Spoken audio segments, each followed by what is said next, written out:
My name is Sarojini Devi Sharma, though everyone in the colony still calls me Sharmaji ki mummy. At 78, I have outlived my husband, my youth, and, it sometimes feels, my usefulness. My son, Anurag, is 49. His wife, Ritika, is 45.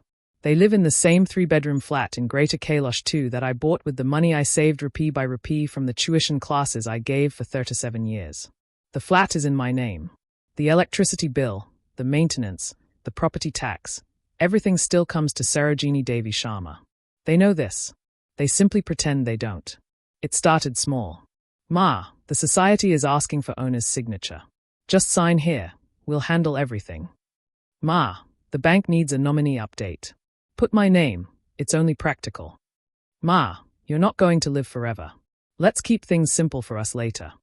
I always smiled, folded the papers, and said, Beta, I'll think about it. They took my smile for consent and my silence for stupidity. I made 3 wills. The first one I showed them in 2018, the day after Ritika told her kitty-party friends, loud enough for me to hear. Thank God Mummy G has finally agreed to transfer everything to Anu. Old people should not cling to property. It's unhealthy. That evening I called Mr. Buttra, the lawyer who had drafted my husband's will 30 years ago. I sat with him in his dusty office that smelled of old files and Alaiki tea. I gave him a list. Flat number 402, GKII, to Anurag Sharma. Fixed deposits worth 42 lakhs, to Anurag Sharma. My gold, half to Anurag, half to Ritika for her services to the family. He raised an eyebrow but said nothing. He notarized it. I brought the will home, left it on the dining table under the fruit bowl, and went to sleep. The next morning it was gone. I never asked where. The second will I made in 2021, the week my daughter Nitu came from Pune for Diwali. Nitu is quiet, unmarried, a college lecturer. She never asks for anything. That year Ritika had screamed at me because I had used the pressure cooker without asking. Apparently the whistle was too loud for her migraine. Nitu heard everything from the guest room. That night she held my hand and whispered, Ma, why do you let them treat you like this? I told Mr. Buttra to make another will. This time everything, flat, money, gold, even my late husband's Parker pen collection, went to Nitu. I sealed it in a blue envelope, wrote Nitu's name on it, and kept it in my Godra cupboard behind the puja thal. I never told anyone. The third will I made in March 2024, 6 weeks before I died. Nobody knew I was dying. Not even me, not really. The doctor said heart enlargement and manageable with medicines. But I had started waking up at 3 a.m. feeling the ceiling pressed down on my chest like a heavy iron trunk. I knew. So I called Mr. Buttra again. This time I did not go to his office. He came home when Anurag and Ritika were at a cousin's Sanjit.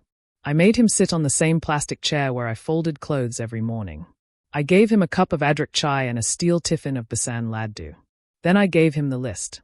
Flat number 402, to Sri Aurobindo Old Age Home, Socket. Fixed deposits, to the same home, earmarked for medical care of destitute residents. Gold, to be melted and made into tiny Mangal sutras for girls who marry without dowry. The Parker pens, to the government school in my village where I once studied. And one more thing.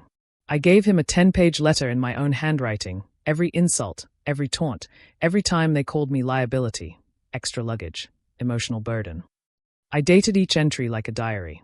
The last line read, You never gave me a home after Papa died. Now I will give a home to those who have none. May God forgive you. I tried. Mr. Buttra's hands shook when he read it. He asked, Barbie, are you absolutely sure?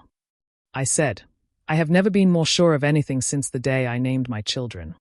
He sealed the will and the letter together in a thick brown envelope. He put it in a bank locker whose key and password only he and I knew. Then he made me sign a short video declaration on his phone, just in case someone later claimed I was mentally unsound. I looked straight into the camera and said, My mind is clearer than it has been in 20 years. I died on a Tuesday in May. The heat was murderous. The air conditioner in my room had been under repair for 3 weeks. Ritika said the part was out of stock. I had been sleeping on a cotton mattress on the floor because my bed had been moved to the storeroom to make place for Ritika's new treadmill. That morning I asked for water. Anurag was on a call. Ritika was doing yoga in the living room with her headphones on. By the time they noticed, I was already gone. The doctor said it was peaceful. I like to think it was. They found the first will in Anurag's cupboard the very next day. Ritika danced. Literally danced. She called her father and said, "Papa, it's all ours now." Finally. They spent that evening choosing curtains for their new house in Goa. Nitu arrived from Pune the day after. She cried quietly in my room, touching the indentation my head had left on the thin pillow. Anurag handed her a copy of the first will and said, "See Didi, Mummy left you nothing. Please don't create drama." Nitu read it and said nothing. She only asked for my old spectacles. She kept them. The funeral was grand. Half the colony came. People said, "Sharmaji's mummy was such a gentle soul." Ritika wore a cream saree and dabbed her eyes theatrically. Anurag gave a speech about how I had lived a full life surrounded by family. I wish I could have laughed. 3 days later, on the day of the tehrvi, Mr. Butler came to the house. He was wearing the same faded safari suit he had worn to my husband's funeral. He asked everyone to sit. Ritika rolled her eyes but sat because neighbors were watching. He opened his old leather bag, took out the brown envelope, and said, "This is Sarojini Devi's final will, registered on the 22nd of March, 2024, along with a video declaration. The previous wills stand revoked." Anurag laughed nervously. "Uncle, there must be some mistake. Mummy made a will in 2018. We have it." Mr. Butler did not smile. "That was revoked. This is the third and final one." He began reading. When he reached the part about the old age home, Ritika stood up. "This is ridiculous." She was old. She was confused. Mr. Butler slid the 10-page letter across the table. She was confused enough to remember every word you ever said to her. Anurag snatched the letter. His face went white, then red, then white again. Ritika tried to grab it, but he was already reading aloud in a broken voice. The 12th of January, 2020, Ritika told her friend on phone, "We keep her because society expects it. Otherwise, who wants an old liability hanging around?"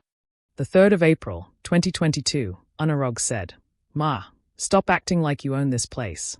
You're here on our mercy." The 18th of November, 2023, Ritika to kitty party. Finally, the old witch has agreed to sign everything over. He could not read further. The letter fell from his hands like it was on fire. Nita sat very still. She had known nothing about the third will. When Mr. Butler finished, she looked at her brother and sister-in-law and said softly, "Ma never raised her voice. She didn't need to." The neighbors left one by one, whispering. Someone's child recorded everything on a phone. By evening, the video was on every colony WhatsApp group with the caption, "Never disrespect your parents." Anurag and Ritika were asked to vacate the flat within 30 days. The old age home needed the space for a dialysis unit. They begged Nita to speak to the trustees, to do something. Nita only said, "Ma already did." They moved to a rented 2-bedroom in Mayo Vihar. The treadmill wouldn't fit in the lift, so they sold it for half the price. Anurag's blood pressure shot up. Ritika stopped going to kitty parties. Nobody wanted to sit next to her anymore. Nita comes to the old age home every Sunday. She brings sweets and sits with the residents. Sometimes she reads them my 10-page letter. They laugh and cry at the same time. One old lady who now sleeps in what used to be my bedroom told Nitu, "Your mother gave us more than a roof. She gave us back our dignity." On my death anniversary, Nita planted a champa tree in the courtyard. Under it she placed a small marble plaque. It has only 5 words. Sarojini Devi Sharma. She remembered everything. I am at peace now. Not because I took revenge. Revenge is loud. I was quiet. I simply gave away what they thought was already theirs. And I kept what was truly mine, the last word.